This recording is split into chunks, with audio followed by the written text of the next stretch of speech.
Hello दोस्तों, मैं तारिक आप सभी का स्वागत करता हूं आपके अपने यूट्यूब चैनल बी टॉपर में। सो फ्रेंड, जितने भी बिहार बीएड एंट्रेंस एग्जाम 2025 के अभ्यर्थी बीएड में एडमिशन लेने के लिए इच्छुक हैं और अभी तक ना ही फर्स्ट लिस्ट में कोई कॉलेज अलॉट हुआ, ना ही सेकंड लिस्ट में कोई कॉलेज अलॉट हुआ, ना ही थर्ड लिस्ट में कोई कॉलेज अलॉट हुआ, और अभी भी वो एडमिशन लेने के लिए इच्छुक हैं। वो सोच रहे हैं कैसे करके मेरा एडमिशन हो जाए वरना मेरा साल बर्बाद हो जाएगा। ठीक है, तो उन सभी के लिए एक बड़ी सूचना है। आगे क्या होगा, थर्ड राउंड की जो काउंसलिंग प्रक्रिया है वो अंतिम चरण पर है अपने। आज है 19 अगस्त। ठीक है, आप जैसा कि जानते हो कितने तारीख है, आज है 19 अगस्त। और जो थर्ड लिस्ट वालों को एडमिशन लेने का लास्ट डेट डिसाइड किया है पेपर वेरिफिकेशन का, वो है 20 अगस्त। ठीक है, यानी कल तक थर्ड लिस्ट वाले कॉलेज एक्सेप्ट करके सीट को कंफर्म करके कॉलेज में जाकर डॉक्यूमेंट वेरिफिकेशन करा सकते हैं। अगर 20 तारीख यानी कल तक वो ऐसा नहीं करते हैं तो वो सीट को रिक्त कर दी जाएगी और वापस फोर्थ लिस्ट में उसको इंक्लूड कर लिया जाएगा। तो अब दोस्तों, बच्चे जितने लोगों को एडमिशन नहीं मिला था, कॉलेज नहीं मिला था, वो अब इंतजार में है कि फोर्थ लिस्ट आएगा, फोर्थ मेरिट लिस्ट जारी की जाएगी। जिस तरीके से लगातार 1 2 3 लिस्ट आई, वैसे क्या चौथी लिस्ट भी जारी कर दी जाएगी, या फिर स्पॉट एडमिशन होगा, या फिर कोई काउंसलिंग होगा, जैसा कि मैं सेंट्रलाइज काउंसलिंग आपको बताता आ रहा हूं। तो भैया इन चीजों को क्लियर करने वाला हूं। वीडियो को लाइक एंड शेयर कर दो, चैनल पर नए हो तो चैनल को सब्सक्राइब करके बेल आइकन को ऑन कर लो। इसके साथ साथ अगर आपके नंबर थे, पास थे, आप क्वालिफाई थे बीएड एंट्रेंस, लेकिन अभी तक आपको थर्ड लिस्ट तक कोई कॉलेज नहीं मिला है, तो एक बार मुझे इंस्टाग्राम पर आकर बताना। और कितने नंबर हैं आपके, 55 नंबर हैं, 60 नंबर हैं, 70 नंबर है, कितने नंबर आपके हैं ये आप मुझे इंस्टाग्राम पर आकर बताना और अपनी कैटेगरी बताना। तो मैं अब आगे आपको बताऊंगा कि अब आगे कैसे आपको काउंसलिंग में कौन कौन से कॉलेज चूज करने, कितने कॉलेज चूज करने मिलेंगे, तो आपको कॉलेज मिल जाएगा। क्योंकि सही कॉलेज का चुनाव अगर अपने नंबर के हिसाब से अगर आप सही कॉलेज का चुनाव करोगे तो इस बार आपको जरूर कॉलेज मिल जाएगा। तो इस बार बिल्कुल गलती मत करना। आप लोगों को अच्छा नंबर था, अगर किसी का 55-60 नंबर से ऊपर नंबर था और कॉलेज नहीं मिला तो वो सिर्फ और सिर्फ गलती आपकी थी। आपने कॉलेज ठीक से चूज नहीं किया, आप अपने नंबर के अकॉर्डिंग कॉलेज चूज नहीं किए, हाई रेटिंग यानी हाई कट ऑफ वाले कॉलेज को चूज कर लिया, इसलिए नहीं मिला। तो इसलिए सही गाइडेंस के साथ इस बार चुनाव करना। अंतिम मौका है इस बार, इसके बाद आपको दूसरा मौका नहीं मिलेगा, इसके बाद साल आपको बर्बाद करना पड़ेगा। ठीक है, तो इसलिए इंस्टाग्राम पर पहले आकर पूछ लो कि सर मेरे इतने नंबर हैं, मुझे कोई कॉलेज नहीं मिला है, अब मुझे क्या करना चाहिए, कैसे कॉलेज चूज करना चाहिए, कौन सा मेरे लिए सही रहेगा। तो इंस्टाग्राम पर जरूर अब पूछ लेना, वरना भैया अब तो गया समझ लो, इसके बाद कोई मौका नहीं मिलेगा। तो अब आगे मैं आपको बताने वाला हूं दोस्तों। आप लोग यहां पर देख सकते हो, मैं कुछ पुराने नोटिस से आपको समझाने की कोशिश कर रहा हूं।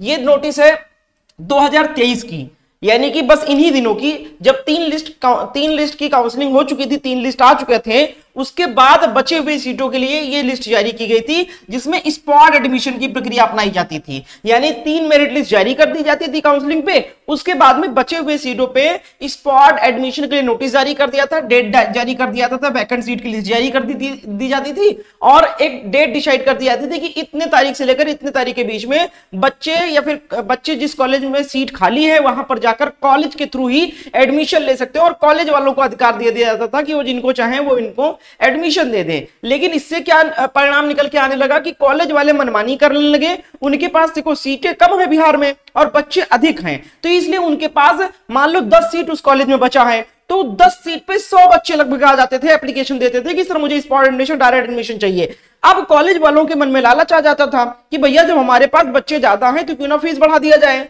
तो क्या करते थे कि उन 10 सीटों पर जो ज्यादा पैसा देता था उन्हीं बच्चों को एडमिशन दे देता था। यानी ऑफिशियल फी 1.5 लाख है 2 साल का, और कोई 2 लाख दे रहा है, 2.5 लाख दे रहा है, तो उनको एडमिशन दे रहे थे।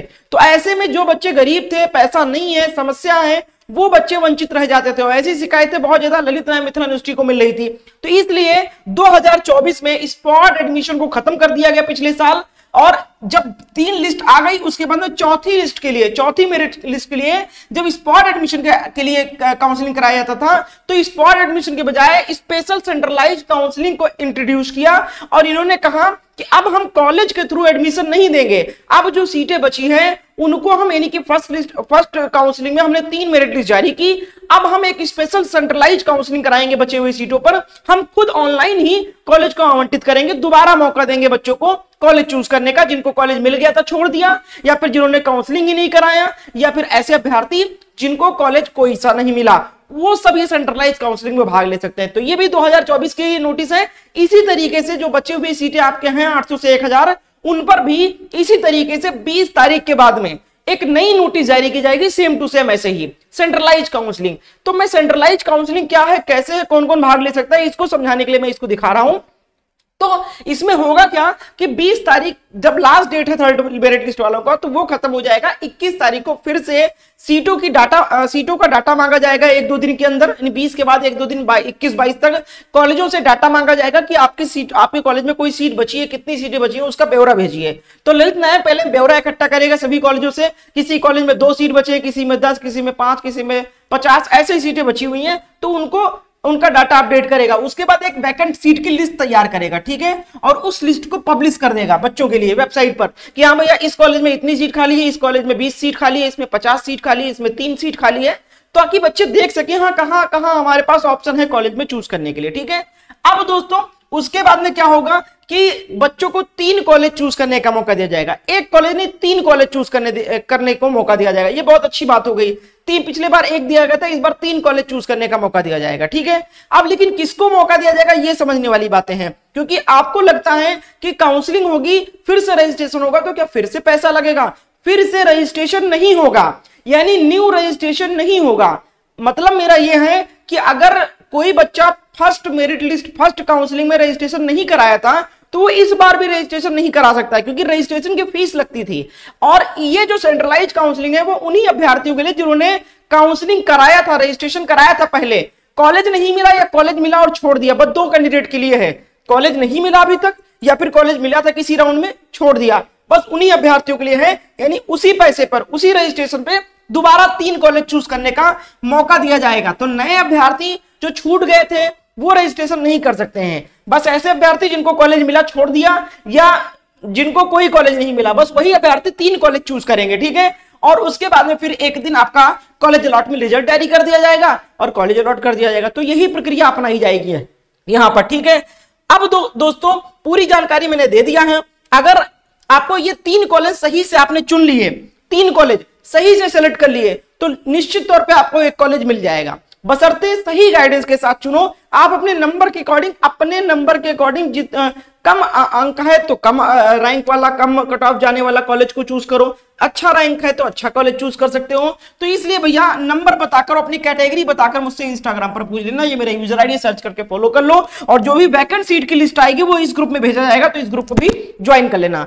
इसके साथ साथ अगर उसके बावजूद भी आपका एडमिशन नहीं होता है तो अभी निराश होने की जरूरत नहीं। मैं एक ऑप्शन और आपको देता हूं, किसी ने फॉर्म नहीं भरा था या फिर एंट्रेंस एग्जाम में फेल हो गए थे या फिर काउंसलिंग नहीं करा पाए थे या फिर कॉलेज नहीं मिला अभी तक, तो आप लोग भैया निराश नहीं होना है। बहुत सारे स्टेट में बिना एंट्रेंस के भी एडमिशन होता है और बिल्कुल सर्टिफाइड है, यूजीसी और एनसीटी अप्रूव्ड कॉलेज है सारे।